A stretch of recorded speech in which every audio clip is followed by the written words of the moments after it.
Charles Bronson, a name that echoes through the darkest corners of British criminal history. Often called the most violent prisoner in the United Kingdom, he isn't a traditional gang leader nor a mafia boss.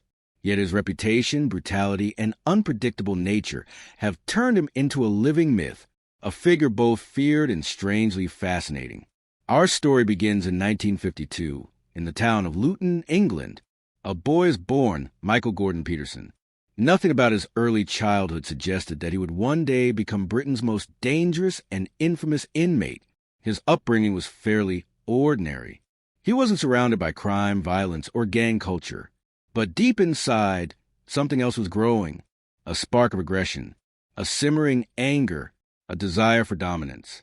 As he moved into his teenage years, that spark gradually turned into a fire. Michael developed a tough, macho personality. He loved fighting, loved proving himself, loved being feared. His ego grew, his temper shortened, and every year he drifted further away from a normal path and deeper into chaos. A moment came when Michael Gordon Peterson decided he needed a new identity, one that matched his fiery nature and the larger-than-life persona he wanted to project.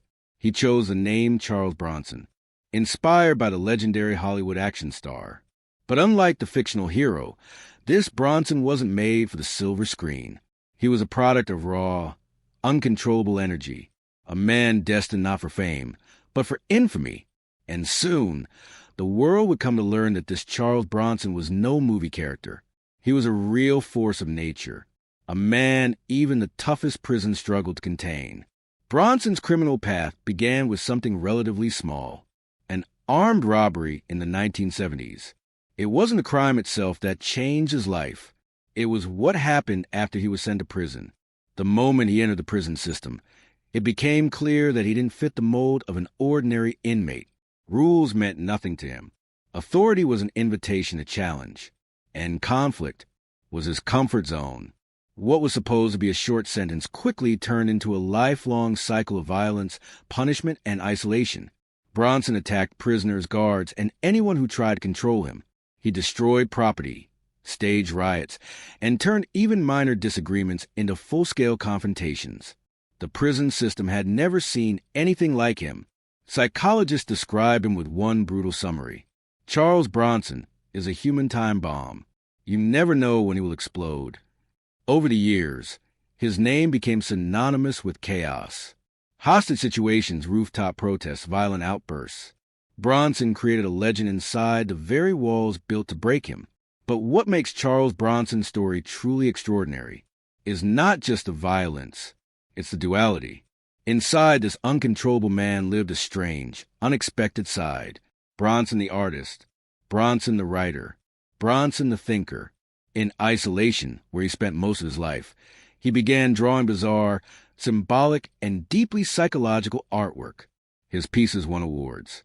His autobiography became a bestseller, and sooner or later, the world outside became fascinated. In 2008, a film called Bronson, starring Tom Hardy, introduced millions to the life of Britain's most unpredictable inmate. Even the real Bronson praised Hardy, calling him a true reflection of my soul. Despite spending over 50 years behind bars, more time than most convicted murderers, Bronson claims he has changed. He says he is calmer now, that he meditates, creates art, and wants a peaceful life outside prison. But the question remains, does the system dare to release a man with a history so violent, so chaotic, so extreme, that even maximum security prisons struggle to control him? Is he truly reformed? Or is a rage that defined his life simply sleeping, waiting for a moment to return? One thing is certain, Charles Bronson is not just a prisoner. He is a phenomenon, a legend born of anger, forged by violence, and kept alive by the mystery of what he might do next. A man the UK could never control, and a name the world will never forget. Bronson's first major crime was an armed robbery. It wasn't a grand heist, nor a carefully planned operation. Just a small local shop he stormed into, brandishing a shotgun, demanding cash with pure aggression in his eyes. For that crime, the court sentenced him to 7 years in prison. But no one, Not the judge, not the police, not even Bronson himself could have imagined that these 7 years would become the single most defining turning point of his life. The moment he stepped inside the prison gates, something changed. Bronson didn't behave like a normal criminal. There was no fear, no hesitation, no sense of being punished. Instead, he entered prison like a man walking into a battlefield. From day one, his behavior was violent, explosive, and wildly unpredictable. He challenged prison guards just to show he wasn't afraid. He intimidated fellow prisoners simply to display dominance. And he broke rules with almost casual confidence, as if every restriction placed on him was nothing more than an invitation to rebel. The 7-year sentence wasn't pushing him toward rehabilitation. It was molding him into something far more dangerous. Bronson wasn't counting days until freedom. He was sharpening himself, physically, mentally, and psychologically. Every fight, every confrontation, every punishment was adding layers to the legend he was becoming inside those walls. Prison psychologists, baffled by his behavior, gave one of the most chilling descriptions of him. Bronson reacts like a bomb. You never know when he will explode. And they were right. In the early stages of his sentence, Bronson got into multiple violent fights. Some were with inmates who challenged him. Others were with guards who tried to control him. Sometimes, the fights were triggered by the smallest spark, and sometimes by nothing at all. His unpredictability made him one of the most difficult inmates the system had ever dealt with. Due to repeated attacks and outbursts, the authorities were forced to move him between different units. He spent time in psychiatric facilities, where doctors tried to understand the storm inside him. He was shifted to high-security wings, where only the most dangerous prisoners were kept. But Bronson adapted to each environment, like a wild animal placed in a new cage, testing the boundaries, pushing the limits, and making sure everyone knew he wasn't someone to be controlled. Every move he made, every punch he threw, every guard he confronted was adding to his growing reputation. Prison rumors spread quickly. Stories of his rage, his strength, and his defiance echoed through cell blocks. Inmates began treating him with a mix of fear and fascination. Even guards whispered his name with caution, warning new staff that Bronson was not like the rest. His legend was forming, not on the streets, not in gang circles, not through criminal networks, but inside prison walls. The irony was undeniable. A man who committed a relatively small crime had become one of the most feared prisoners in Britain.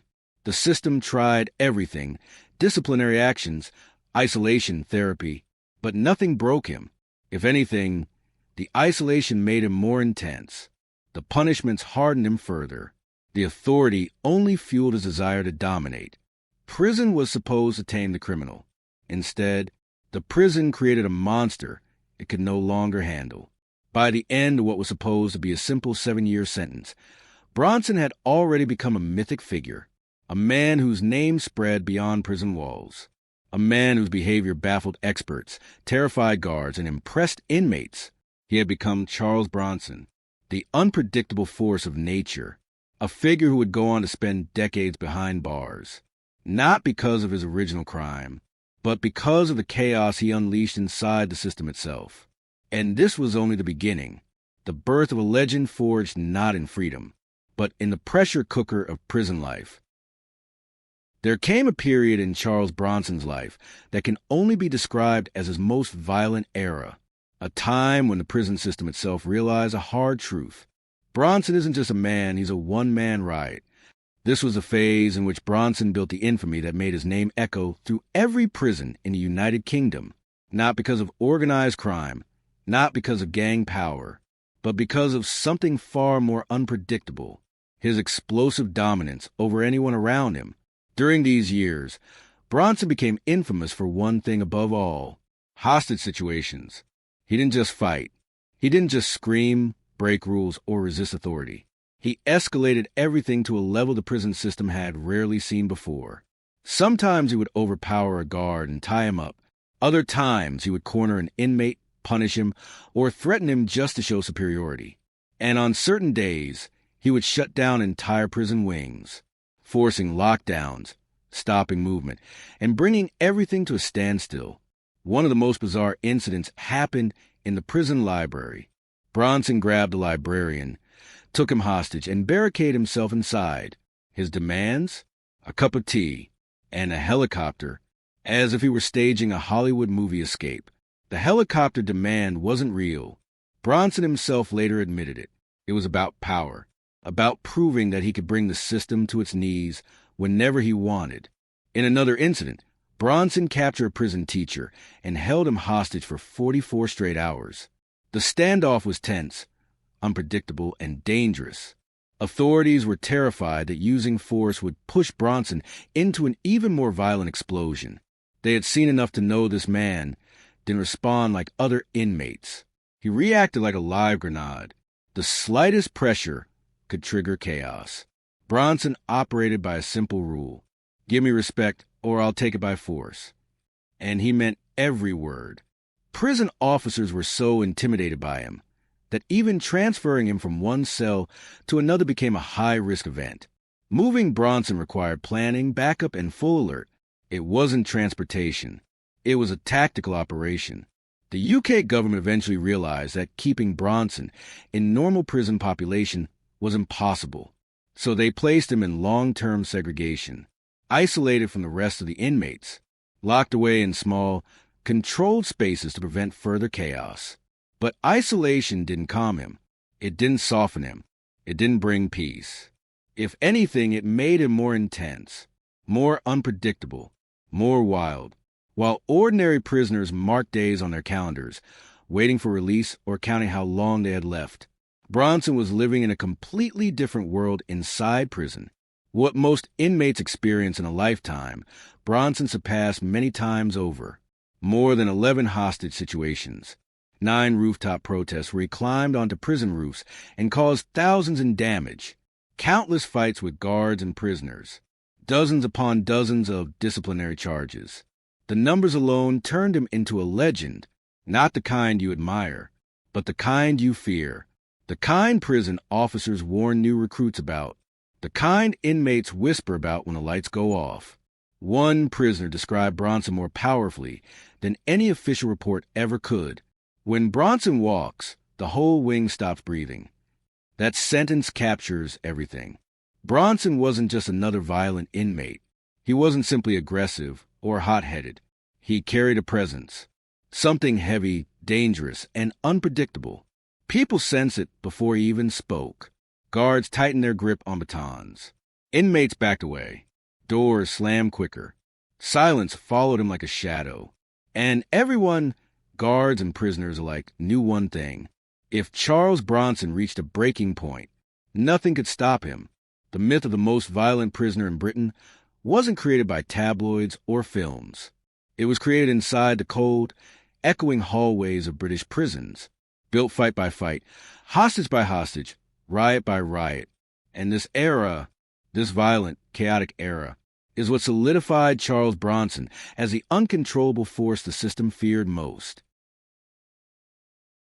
Amid the violence, amid the chaos, amid the endless clashes with guards and inmates, another side of Charles Bronson slowly began to reveal itself, a side no one expected. The artist, somewhere in the 1990s, deep inside isolation cells and high-security units, Bronson began to draw.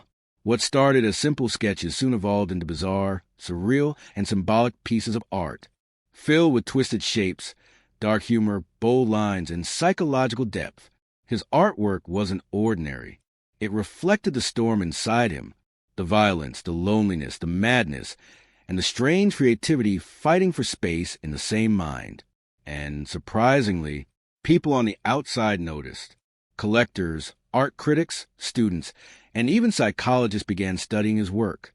His drawings gained a cult following, not just because they were unique, but because they came from a man known as Britain's most violent prisoner. The contradiction was irresistible. The dual personality of a man who could take hostages one year and win art awards the next. Bronson's pieces began appearing in exhibitions. His artwork was sold, admired, debated, and dissected.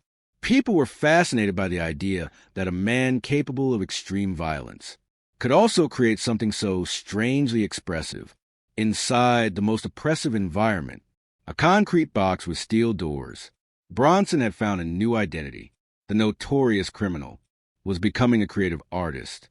During the same period, Bronson wrote his own autobiography titled Bronson, the Most Violent Prisoner in Britain. The book exploded in popularity. Readers devoured his life story, the madness, the rebellion, the philosophy, and the battles he fought against the system. It became a bestseller, pushing Bronson further into the public eye, not as a criminal, but as a mysterious anti-hero. And then in 2008 came the moment that made him a global name. Hollywood actor Tom Hardy starred in the film Bronson, a stylized, intense, surreal biographical movie about his life. Hardy didn't just imitate Bronson. He embodied him. The walk, the voice, the rage, the madness, the strange charm. Hardy captured every layer of Bronson's complex persona. People who had never heard of Bronson were suddenly fascinated by him. The film became a cult classic, praised for its raw energy and theatrical style. Fans admired performance. Critics admired its boldness. But the most surprising reaction came from Bronson himself. After watching Hardy's portrayal, Bronson called him his spiritual twin. A violent inmate locked in a cell saw a reflection of himself in an actor on a screen, and that only amplified the legend. But the true contradiction, the one that still confuses the public today, isn't the violence alone. It's the paradox of who Bronson became. Here is a man who spent over 50 years in prison, much of it in solitary confinement. A man whose past is filled with fight after fight, riot after riot, hostage situations, and uncontrollable aggression. And yet, he has a fan base like a cultural icon. People write letters to him. They buy his art. They quote him. They discuss his life on podcasts, TikTok, YouTube, and forums. Some see him as a lost soul, some as a misunderstood rebel, and some as a symbol of resisting authority. It doesn't matter whether people love him or judge him. They are captivated by him. That is the contradiction of Charles Bronson, a man feared by prison officers, but admired by thousands on the outside, a man described as Britain's most violent prisoner, but also celebrated as an award-winning artist, a man with a past soaked in chaos, but a present surrounded by fame and curiosity. In simple words, Bronson became a paradox, a criminal, but also a celebrity, a man society locked away, but also a man society cannot stop talking about. His life is a story of aggression and artistry, brutality and creativity, darkness and expression, a dual existence that very few humans ever embody. And that mystery, that unpredictable combination of violence and talent, is exactly why Charles Bronson remains one of the most fascinating figures in the modern criminal world. At the core of Charles Bronson's life lies one enduring dream: freedom. A life spent largely behind bars in the cold confines of some of Britain's most secure prisons has shaped him in ways almost unimaginable. Over 50 years, more than half a century, Bronson has experienced life mostly through steel bars, concrete walls, and locked gates. Yet his sentence wasn't just a punishment. It became a lifetime of transformation, a crucible that forged him into both one of the most feared and most fascinating figures in modern British criminal history. In recent years, Bronson has claimed he has changed. He says he has learned to control his anger, to restrain the violent impulses that once defined him. He no longer fights like he used to. Instead, he meditates. He focuses on his art. He channels his energy into creativity rather than chaos.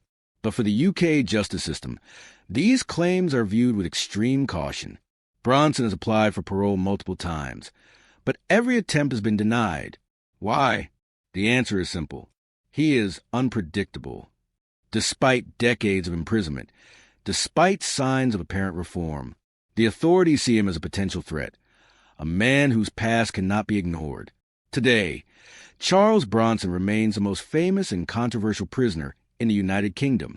To some, he is a monster, a violent force who terrorized prison staff, staged hostage situations, and caused chaos wherever he went.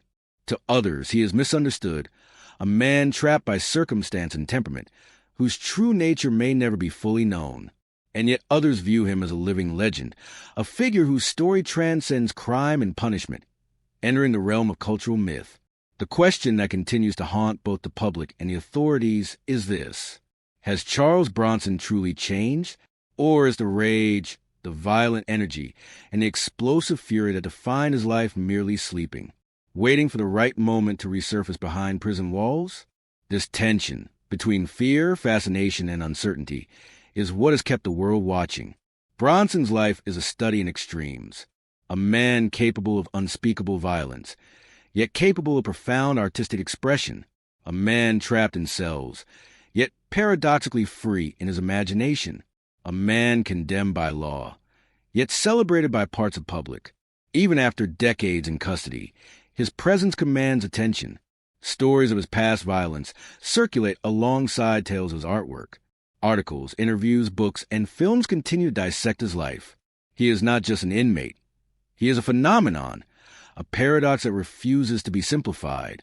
Some see in him a cautionary tale, the destructive power of anger left unchecked, the consequences of a mind unwilling to bend to authority.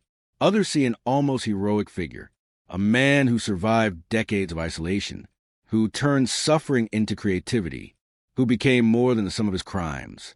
And yet, one fact remains undeniable. Whatever else you believe about him, the name Charles Bronson will forever be etched into the history of British prisons. He is a man the system could never fully control, a man whose story challenges our understanding of punishment, rehabilitation, and human nature, a man who reminds us that sometimes the line between monster and legend is dangerously thin. As long as prison history in the UK is written, one name will always rise to the top: Charles Bronson, the man Britain could never control. Even now, decades later, the question lingers: has the man changed, or is the chaos of his past still there, simmering beneath the surface, ready to explode again at any moment? The answer may never be clear. What is certain is that his story is far more than a tale of crime. It is a story of survival, contradiction, and the extraordinary complexities of the human mind. Charles Bronson is not merely a prisoner.